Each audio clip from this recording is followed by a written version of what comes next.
লাকির account.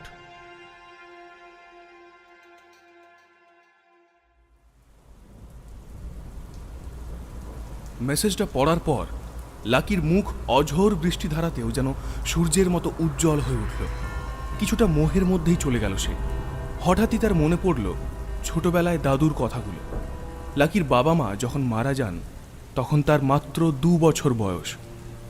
পরবর্তীতে সে যখন class 4-এ পড়ত তখন তার দাদু মারা যান। সম্পত্তি, জমিজমা, টাকা, গাড়ি, বাড়ি সবকিছুই তার নামে করে দেওয়া হয়েছিল। তবে সেই সম্পত্তির অধিকারী সে তখনই হবে যখন তার বয়স হবে 20 বছর। কিন্তু ততদিন তাকে সাধারণ জীবনযাপন করতে হবে, নিজের খরচ নিজেকেই জোগাড় করতে হবে। এই পরীক্ষা দিতে গিয়ে লাকি ভুলেই গিয়েছিল যে সে আসলে গরিব নয়। খুব ভালো হয়েছে চলে গেছে। হোটেলের দিকে একবার তাকিয়ে প্রচণ্ড রাগে দৃষ্টিকে অভিশাপ দিচ্ছিল লাকি। তারপর বাইকটা স্টার্ট দিয়ে ফের সুশ্রুত মেডিকেল স্টোরের দিকে যায় সে।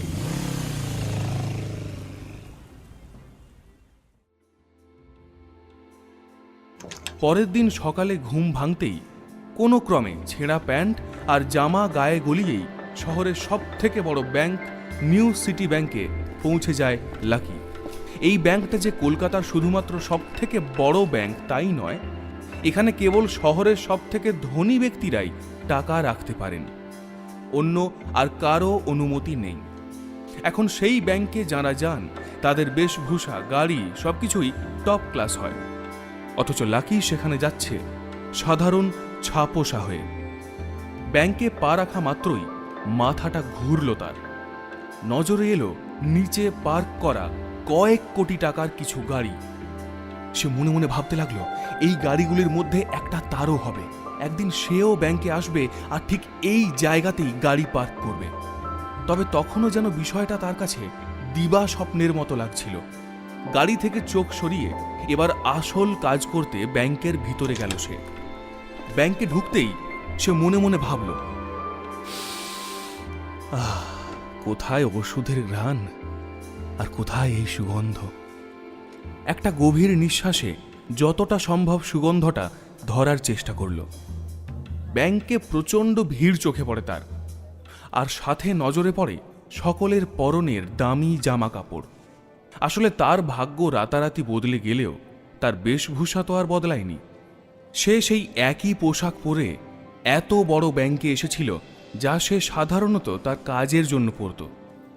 মনে মনে লাকি বলে উঠল, হাতে টাকা এলেই প্রথমে যে কাজটা করব তা হলো জামা কাপড় কিনব। এই কথা বলতে বলতেই সে ব্যাংকে ঢুকল, আর দরজা ঠেলতেই একটা আওয়াজ শুনতে পেল। আউচ! এতটাই তাড়াহুড়ো আর মাথায় এত কিছু আকাশকুসুম ভাবনা চিন্তা নিয়ে লাকি চলাফেরা করছিল যে তার পাশে হাঁটতে থাকা লম্বা চুলের একটি মেয়ের সঙ্গে তার জোরে ধাক্কা লেগে যায়। ও সরি, আমি আপনাকে একেবারে দেখতে পাইনি।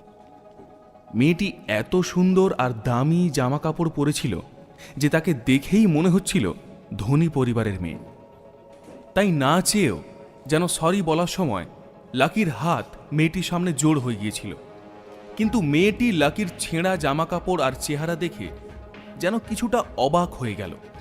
প্রতিদিনই এই ব্যাংকে সে আসে, কিন্তু এরকম কাউকে দেখেনি।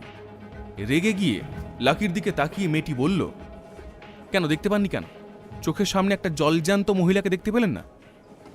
ঠিক এই কথাটা বলতে গিয়েই মেয়েটি দেখতে পেল ব্যাংকের ম্যানেজার ইপ্সিতা ঘোষ তাদের দুজনের দিকেই তাকিয়ে আছে। এই লম্বা চুলের মেয়েটি যেভাবে লাকির দিকে তাকিয়েছিল ঠিক সেইভাবেই তার দিকে তাকিয়ে থাকে ব্যাংকের manager. Very sorry madam, really sorry. আপনার কি কোথাও লেগেছে? ম্যানেজার ইপ্সিতাই এবার ওই মেয়েটিকে জিজ্ঞেস করে, আর একটা বিরক্তির নজর দিয়ে লাকির দিকে তাকায়। লাকি যেন কিছুটা ঘাবড়ে যায়। এদিকে ইপ্সিতাও আরও একবার লাকির মাথা থেকে পা পর্যন্ত দেখল, আর কোথাও যেন তার মনে একটা সন্দেহ জাগলো যে এ আর যাই হোক এই ব্যাংকের কাস্টমার হতে পারে না। ইপ্সিতা তার মুখে জোর করে একটা হাসি এনে লাকিকে জিজ্ঞেস করল, আমি কি জানতে পারি আপনি এখানে কি করতে এসেছেন? লাকিও খানিক মজের স্বরেই উত্তর দিল, হ্যাঁ, টাকা তুলতে এসেছি। এই কথা শুনে অবাক হলো ঈপ্সিতা। ফের জিজ্ঞেস করল, হ্যাঁ, কি বলছেন? টাকা তুলতে এসেছেন? লাকির কথা শুনে জোরে জোরে হাসতে চাইলেও ঈপ্সিতা নিজেকে সামলে নেয়। তার মনে হতে লাগলো এই ছেলেটা পাগল ছাড়া আর কিছু না। ঈপ্সিতা তাকে জিজ্ঞেস করল, আপনার কাছে কার্ড আছে? এই নিউ সিটি ব্যাংকের কার্ড পাওয়া কার্যত কঠিন একটা কাজ। এই ব্যাংকের কার্ড যদি কেউ বানাতে চান তাহলে তাকে ব্যাংক অ্যাকাউন্টে মিনিমাম 50 লাখ টাকা রাখতে হবে, তবেই তিনি কার্ডের জন্য আবেদন জানাতে পারবেন। কিন্তু লাকি যে এই প্রথমবার এই ব্যাংকে এসেছে, কোথা থেকে পাবে এই কার্ড সে?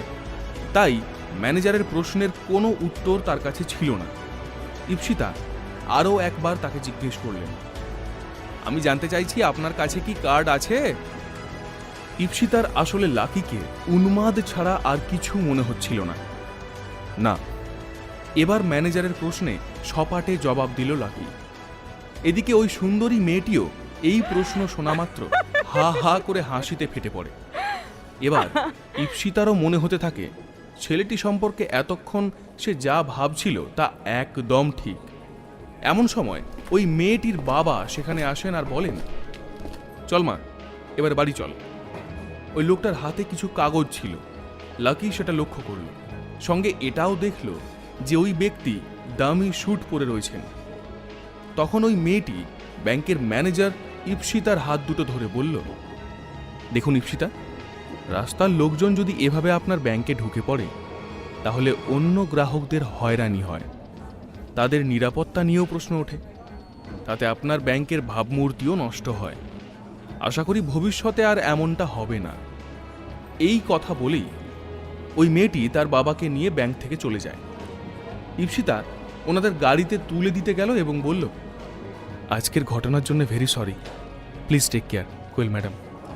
এই কোয়েলের বাবা ব্যাংকের সব থেকে পুরনো এবং বিশ্বস্ত কাস্টমারদের একজন, তাই তারা এতটা বিরক্ত হয়েছেন তাতে তীব্র অস্বস্তিতে পড়েছেন ঈপ্সিতা নিজেই।